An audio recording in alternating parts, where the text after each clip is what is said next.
மீனராசி மீன லக்னம் போற வரவன்லாம் இன்னைக்கு கருத்து சொல்றானுங்க. நம்ம அவன் வீட்டுக்கு எதுக்குமே போறதில்ல, சாப்பாட்டுக்கும் போறதில்ல, ஏன் உண்டு என் வேலை உண்டுன்னு இருக்கேன். எவ்வளவுதான் பக்கத்துல போனாலுமே அட போங்கடா அப்படிங்கிற மாதிரி ஒதுங்கி போனாலும் பிரச்சனை, இல்ல பக்கத்துல போனாலும் பிரச்சனை. என்ன சொன்னாலுமே நான் இப்படிதான் இருக்கிறேன், இப்படிதான் பிழைக்கிறேன் அப்படின்னாலுமே உங்ககிட்ட என்னடா பணம் கொட்டி கிடக்குது அப்படின்னு பேசுறாங்க. என்னால முடிஞ்ச உதவியை எவ்வளவு செஞ்சாலுமே கராரா இருந்தாலுமே என்ன பண்ணினாலுமே எனக்கு ஏமாற்றம் தாங்க மிச்சது. கடைசியில என்ன சொல்லிட்டு போறாங்க, என்னுடைய ஒர்த்து அவ்வளவுதாங்க அப்படிங்கிற மாதிரி என்னை கை கழுவி விட்டுட்டு போயிடுறாங்க. எல்லாருமே என்னைய பயன்படுத்திக்கிறாங்க. பொருளாதாரம் சம்பந்தப்பட்ட விஷயத்துல மீனராசி மற்றும் மீன லக்னம் யாருக்குமே உதவல அப்படின்னு சொல்லவே முடியாது. அந்த அளவுக்கு இன்னைக்கு மனசாட்சிக்கு பயந்து வாழக்கூடிய ராசியாக, எறும்புக்கு கூட துரோகம் நினைக்காத ராசியாக எல்லாமே நாங்க இருக்கிறோம். ஆனா எங்களுக்கு தாங்க அடி மேல அடி விழுகுது. இன்னைக்கு பாருங்க 7 சனியோடைய தாக்கம் அப்படி இருக்கு. ராசிக்கு 12 ராகு, ராசியிலே சனீஸ்வர பகவான். குருவோடைய அனுகிரகம் சற்றே இருக்கக்கூடிய ஒரு மனசாட்சிக்கு பயந்து வாழ்ந்துட்டு இருக்கக்கூடிய ராசியா இருக்கு.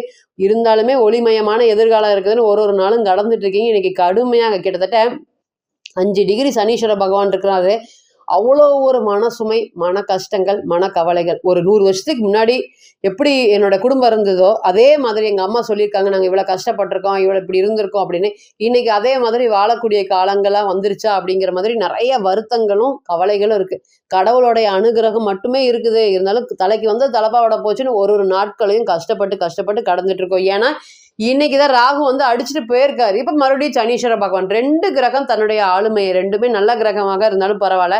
சனீஸ்வர பகவான் நம்மளுடைய சேர்த்திக்கல ஒரு 50 to 60% இந்த ராசிக்கு மட்டும் ஒரு நல்ல ஒரு கிரகத்தை, ஒரு யோகத்தை கொடுக்கக்கூடிய கிரகமான ராகு அடிச்சுட்டு போயிருக்கிறப்ப தடம் வந்து பார்த்தீங்கன்னா 2 வருஷமாகவே எதுவுமே நல்லது நடக்கல. அந்த 2 வருஷம் பண்ணின பாதிப்பு இன்னைக்கு நல்லது தசை புத்தி நடந்தாலுமே அதிலிருந்து மீண்டு வர முடியாத ஒரு சூழ்நிலைகள் இருக்குது. இன்னைக்குமே நேரம் தவறாம என்னுடைய வேலையை செஞ்சுட்டு இருக்கேன். ஒரு விஷயத்துக்கு போறேன், அதை மறந்துட்டு போயிடுறேன். ஒரு இடத்துக்கு போகணும், அந்த இடத்த விட்டுட்டு வேற இடத்துக்கு போயிடுறேன். எங்க ஒரு புதிய முயற்சிகள் உடனே கேட் க்ளோஸ். அந்த அளவுக்கு தான் வந்து ஒரு பலன்களும். பல வருஷமாக ஒரு தொழில் பண்ணிட்டு இருக்கேன், பல பேர் கூட வர்த்தகம் பண்ணிட்டு இருக்கிறேன். அது எல்லாமே இன்னைக்கு ஸ்தம்பிச்சு போய் நிற்கிறது. அப்படியே நம்மளுடைய பொருளாதாரம் அப்படியே நின்ன இடத்துல இருக்கிறத பார்க்க முடியுது. அடிச்சு நொறுக்கிட்டு இருக்கக்கூடிய சனீஸ்வர பகவான் அப்படிங்கிறத சொல்லணும். பிறந்த கால ஜாதகத்துல அங்க ராகு இருக்கிறவங்கெல்லாம் சொல்லவே தேவையில்லை. இந்த மீன ராசி மற்றும் மீன இந்த சந்திரன் ராகு காம்பினேஷன் இருக்க பாருங்க, உடல் ரீதியாகவும் மன ரீதியாகவும் பொருளாதார ரீதியாகவும் நிச்சயமாக பிரச்சனையை அனுபவிக்கக்கூடிய ராசியாக இன்னைக்கு மீனம் இருக்கு. நிறைய நம்ம சொல்லலாம். நவகிரகத்து சனீஸ்வர பகவான் வந்து பார்த்தீங்கன்னா ஈஸ்வரன் பட்டம் பெற்றவர். அவர் எவ்வளோ இருந்தாலுமே ஒரு யோகத்தை கொடுக்கறதுக்கு காத்துட்டு இருக்காரு. அதில் எந்த மாற்றமும் இல்லை. இன்னைக்குமே 7 சனியில் வந்து பார்த்தீங்கன்னா வீடு கட்டுறவங்க இருக்காங்க, தொழில் சார்ந்த விஷயத்தில் வளர்ச்சியை கொடுக்குறவங்க இருக்காங்க. இது எல்லாமே தனிப்பட்ட ஜாதகத்தை பொறுத்து தான். ஆனால் அங்கே ராகு இருக்கவங்களாம் இன்னைக்கு கடுமையான மன சுமைகளையும் செய்யாத தப்புக்கு தண்டனை அனுபவிச்சுட்டு எவனோ வாங்கின பணத்துக்கு இவங்க வட்டி கட்டிட்டு இவங்களே பதில் சொல்றதுக்கு குடும்ப சுமைகளை தன்னை மேல தூக்கி போட்டு அதுக்கு வட்டி கட்ட முடியாம ரொம்ப தடுமாறிட்டு இருக்கு. திருமண வாழ்க்கையை ஒரு பக்கம் காப்பாற்ற முடியாத ஒரு சூழ்நிலைகள். இன்னைக்கு புதனும் பாத்தீங்கன்னா அவ்வளோக்கா சப்போர்ட் பண்ணக்கூடிய ஒரு சூழ்நிலைகள் இல்லை. ராசிக்கு 6ல ராகு வரைய இடையில கோர்ட்டு கேஸுக்கு போறதா அப்படிங்கிற மாதிரி உங்களுக்கு மற்றவங்களுக்காக வாங்கி கொடுத்த பணத்தை வந்து உங்களுக்கு மேல பிரச்சனைகளை ஏற்படுத்துது.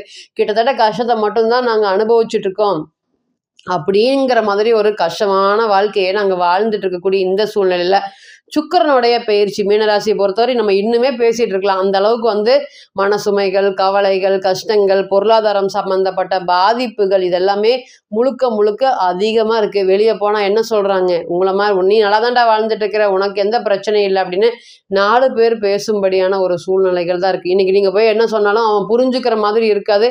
நீங்க இது ட்ரெஸ் 200 தான்டா, இது 300 தான் அப்படின்னு சொன்னாலும் யாரும் நம்பக்கூடிய இல்லை. நீ 4000 5000 எடுத்துட்டு வந்து இப்படி பொய் சொல்ற அப்படிங்கிற மாதிரி பல விமர்சனங்கள் தான் இன்னைக்கு உங்க மேல வைக்கப்பட்டிருக்கு. இவ்வளவு லட்ச ரூபாய் எனக்கு கடன் இருக்குன்னு வெளியே சொன்னாலும் யாருமே நம்ப மாட்டாங்க. மீனராசியை பொறுத்தவரை நீ எப்பரா இவ்வளவு லட்சம் கடன் வாங்க, நீ இவ்வளவு உஷாரா இருந்தேல்ல, நீ எல்லாம் அப்படி பண்ணியிருக்க மாட்டேன், ஏன்டா போய் சொல்றேன் அப்படிங்கிற அளவுக்கு தான் இருக்குதுங்க. அந்த ஆணா இருக்கட்டும் பெண்ணா இருக்கட்டும், வரவு செலவு பார்க்கக்கூடிய பெண்கள் என்ன ஆச்சு ஏதாச்சுன்னு தெரியல. பொருளாதாரம் சார்ந்த பிரச்சனைகள் ரொம்பவே அதிகமா இருக்கு. அப்படியே வந்து பிடிச்ச மாதிரி ராகு பகவானுடைய கிரகங்கள் பணம் சம்பந்தப்பட்ட கிரகத்துக்கு வந்து எப்படி பிடிச்சா எப்படி இருக்கும். இன்னைக்கு பாருங்க செவ்வாய் கேதுவோட இருக்கு. 2ஆம் அதிபதினு சொல்லக்கூடிய செவ்வாய் கேதுவோட இருக்கு.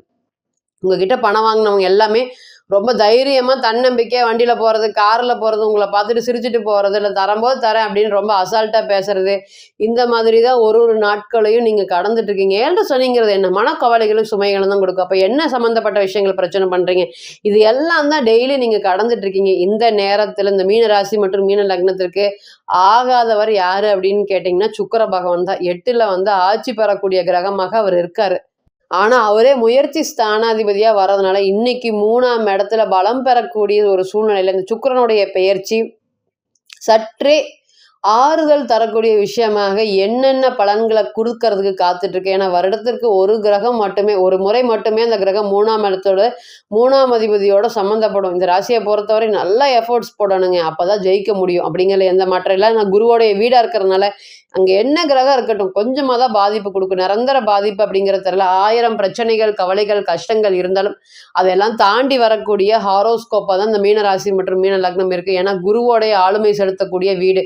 இன்னைக்கு 3ஆம் அதிபதி 3லயே இருக்கக்கூடிய சுக்கிரன் என்ன மாதிரியான பலன்களை கொடுக்க போறார் அப்படின்னு கேட்டீங்கன்னா, எனக்கு ஏதாவது ஒரு பண்ணி ஒரு இடம் வாங்கிடணுங்க. என்னால இந்த வாடகை வீட்டுல இருக்கவே முடியல. இந்த 7 சனியோட தாக்கம் எப்பன்னா, சுற்றி இருக்கக்கூடிய நபர்கள் அத்தனை பேர் கூடயும் சண்டை வரும். என்ன சண்டை வரும், ஏது சண்டை வரும்னு தெரியாது. பேசக்கூடாத இடத்துல சற்றே வந்து கொஞ்சம் அதிகமா பேசிருவீங்க. அதனாலேயே சம்சாரமா இருக்கட்டும், அல்லது கணவனா இருக்கட்டும், வேண்டாம் நமக்கு வந்து இந்த வீடு ஆகாது.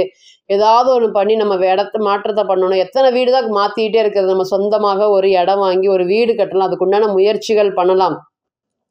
முயற்சி ஸ்தானம் பலம் பெறதுனால இடம், வீடு சம்பந்தப்பட்ட விஷயத்துல இருக்கக்கூடிய பிரச்சனைகள் எல்லாமே சால்வ் ஆகி இனி வீடு சம்பந்தப்பட்ட யோகங்கள் அதிகரிக்கும். ஏன் ராசிநாதன் 4ஆம் இடத்துல இருக்கிறார். ஏதாவது ஒன்று பண்ணி வாங்கிடணும். என் பேர்ல ஒரு லேண்டு, ஒரு டாக்குமெண்ட்ஸ், ஒரு நிலம் எதுவுமே இல்லை. நான் இத்தனை வருஷமா வாழ்ந்த வாழ்க்கைக்கு இது ஒன்று தான் அர்த்தமாக இருக்கும் அப்படின்னு அனுதினமும் நீங்க வந்து பார்த்தீங்கன்னா, இந்த இடத்து மேல, வீட்டு மேல, இந்த இடத்துல வாங்கணும், இந்த ரோட்ல வாங்கணும், இதே ஏரியால வாங்கணும். என்னை எவன் வந்து அவமானப்படுத்தினானோ, அந்த இடத்துல ஒரு வீடு கட்டி நம்ம காமிக்கணும் அப்படிங்கிற எண்ணங்கள் தான் இன்னைக்கு மீனத்தை பொறுத்தவரை ரொம்ப அதிகமா போயிட்டு இருக்கு. ராசிநாதன் 4ஆம் இடத்துல இருக்காரு. அதனால ஏதாவது பண்ணி நம்ம வாழ்க்கையில முன்னுக்கு வந்துடணும். ஒரு வீட்டை கட்டி ஒரு இஎம்ஐ போட்டாவது நம்ம கட்டிடணும். அதுக்குண்டான முயற்சிகள் மேற்கொள்ளணும் அப்படின்னு தொடர்ந்து முயற்சி பண்ணிட்டே இருக்கிறவங்களுக்கு இனி வரக்கூடிய காலங்கள் அந்த இடம், வீடு சம்மந்தப்பட்டிருக்கக்கூடிய பிரச்சனைகள் அனைத்துமே சால்வ் ஆகக்கூடிய ஒரு சூழ்நிலைகளை ஏற்படுத்தி கொடுக்கும். அதே போல வெளிநபர்களுடைய தலையீடு ரொம்பவே அதிகமா இருக்குங்க. மீனராசியை பொறுத்தவரையும் ஏதாவது ஒரு கெட்ட அட்வைஸ் சொல்லிட்டு போயிடுறான். அதை ஃபாலோ பண்ணா இருக்கிற பிரச்சனை மேல இன்னொரு பிரச்சனை வந்துடுது. மாதிரி புதிய நபர்கள் வருகையில ரொம்பவே கவனமாக இருக்கணும். அதே போல பணம் சம்பந்தப்பட்ட பிரச்சனைகள் எல்லாமே இனி படிப்படியாக குறையக்கூடிய காலமா இருக்கும். எதிர்பார்ப்புகள் அனைத்துமே நிறைவேறும். துன்பம், பிரச்சனைகள், சங்கட்டங்கள், இரக்கத்தை மட்டுமே சந்திச்சிருந்த உங்களுக்கு இனி ஏற்றம் தரக்கூடிய முயற்சி ஸ்தானாதிபதி பலமா இருக்கனால முயற்சிகள் அனைத்துமே வெற்றி பெறக்கூடிய ஒரு நேரமாக இருக்கும். ரொம்ப மன உளைச்சல் இருக்கீங்க. அதனால எது நல்லது எது கெட்டதுன்னு தெரியாது. அதனால 2-3 பேர்கிட்ட விசாரிச்சு ஒரு ஒரு விஷயங்களை நீங்க பண்ணும்போது பதற்றம் இல்லாமல் வெற்றியை நோக்கி போகக்கூடிய ஒரு நல்ல காலமாக இருக்கும். அதே போல 2வது என்னன்னு கேட்டீங்கன்னா, முதுகுல குத்துனது தான் ரொம்ப அதிகம். நம்பிக்கை துரோகங்கள் தான் மீனராசியை பொறுத்தவரையும் அதிகமா நடந்திருக்கு. 2 மணி நேரம் செய்யக்கூடிய வேலையை 5 மணி நேரம் செய்யற வேலை சம்மந்தப்பட்ட விஷயத்துல பிரச்சனைகள், வேலையில வந்து முதுகுல குத்துன பிரச்சனைகள், இவனெல்லாம் நான் தூக்கி வளர்த்தேங்க. இவன்லாம் இன்னைக்கு இப்படி பண்ணிட்டு போயிட்டானுங்க. பொருளாதாரத்துக்கு படிப்புக்கு காசு இல்லைன்னு இருந்தாங்க. இன்னைக்கு படிச்சு முடிச்சு நல்லா சம்பளம் வாங்குறாங்க. இன்னைக்கு எனக்குன்னு ₹1 குடுத்தது இல்லைங்க. இவங்களெல்லாம் ஆளாக்கி பார்த்துட்டேன் அப்படிங்கிற ஒரு சந்தோஷம் தான். நல்லா இருங்கடா அப்படிங்கிற சந்தோஷம் தான் எனக்கு இன்னைக்கு மனசுல இருக்கு. அப்படின்னு ஒரு ஒரு நாளும் அந்த பழசை நினைச்சு வருத்தப்பட்டு நம்ம சேர்த்து வைக்காம போயிட்டோமே, பணத்தை சேமிக்காம போயிட்டோமே அப்படிங்கிற வருத்தங்கள் அதிகமா இருக்கு. இனி எல்லாம் இது எல்லாத்தையும் விரட்டும் விதமாக எனக்குன்னு ஒரு வீடு அமைஞ்சா அது மூலியமா தொழில் ஸ்தானத்தை வந்து நல்லா உயர்த்தணும். ஏன்னா குரு தொழில் ஸ்தானத்தை பார்க்குறாரு. ஏதாவது ஒன்று பண்ணி உயர்த்திடணும் அப்படிங்கிற ஒரு சூழ்நிலைகள் இருக்காரு. நல்லது பண்றவங்களுக்கு நிச்சயமாக செல்ல பிள்ளையாக சனீஸ்வர பகவான் இருக்கிறதுனால அவருடைய அனுகிரகம் மீனராசி மற்றும் மீன லக்னத்துக்கு நிச்சயமா இருக்கிறதுனால எந்த ஒரு சூழ்நிலையிலுமே இந்த 7 சனியுடைய தாக்கம் உங்களுக்கு பெருசா பாதிப்பை கொடுக்குமா அப்படின்னு கேட்டீங்கன்னா கொடுக்காது. அதே போல இடம், வீடு சம்பந்தப்பட்ட விஷயத்துல இருக்கக்கூடிய முன்னேற்றங்கள் ரொம்ப வருஷமாக கிட்டத்தட்ட அந்த வீடு கட்டி முடிக்க முடியாம பல மாதங்கள் நின்று தொடர்ந்து போராடிட்டே இருக்கேன். எந்த ஒரு சூழ்நிலைகள் வந்தாலுமே போராட்டம் அப்படிங்கிறது நிறுத்த மாட்டேங்குது. அது இந்த இடம், வீடு, திருமண வாழ்க்கை சம்பந்தப்பட்ட விஷயங்கள்ல என்னோட வீட்டுக்காரர் எனக்கு புரிஞ்சுக்கவே மாட்டேங்கிறாரு. மனைவியா இருக்கட்டும், கடுமையான பிரச்சனைகள் நல்லா போயிட்டு இருக்கு. 10 வருஷம் 15 வருஷம் ஆனவங்க மட்டும்தான் இந்த நேரத்துல வந்து பெரிய அளவுக்கு பிரச்சனைகளை ஃபேஸ் பண்றாங்க. இதெல்லாமே இனி வரக்கூடிய காலங்கள்ல மாறப்போகுது. திருமணம் சம்பந்தப்பட்ட சுப நிகழ்ச்சிகள் நடத்துறதுக்குமே இந்த கோச்சாரம் உங்களுக்கு நல்ல ஒரு பலமான ஒரு யோகமான கோச்சார காலமாக கண்டிப்பாக இருக்கும் அப்படிங்கிறதுல எந்த ஒரு மாற்றமும் இல்லைங்க. இப்போ நீங்கள் கேட்டுருந்துட்டு இருந்த அனைத்துமே கோச்சார பலன்கள் தான். 40லிருந்து 60% மட்டுமே பொருந்தும். தனிப்பட்ட ஜாதகத்தை நம்ம எடுத்து தசை புத்தி நடப்பு அந்தரம் கணிக்கும்போது கிரகம் பெற்ற பலம் பலவீனம் அடிப்படையில் நிச்சயமாக பலன்கள் மாறுபடும். அப்படிங்கிறதுல எந்த ஒரு மாற்றமும் இல்லை. தனிப்பட்ட ஜாதகம் மட்டுமே 100% பிரதிபலிக்கும். நீங்கள் தனிப்பட்ட ஜாதகத்தை ஆலோசனை பண்ண விருப்பப்பட்டால் கீழே இருக்கக்கூடிய இந்த நம்பருக்கு கான்டாக்ட் பண்ணுங்கள். நான் வணங்கக்கூடிய நரசிம்மர் உங்கள் எல்லோருக்குமே நல்ல வளமான வாழ்க்கையை ஏற்படுத்துகிறேன். நான் நிச்சயமாக பிரார்த்தனை பண்ணிக்கிறேன். மீண்டும் ஒரு பதிவில் உங்களெல்லாம் சந்திக்கும் வரை உங்களிடமிருந்து விடைபெறுவது உங்கள் அஸ்ட்ரோ புவனேஸ்வரி. நன்றி, வணக்கம்.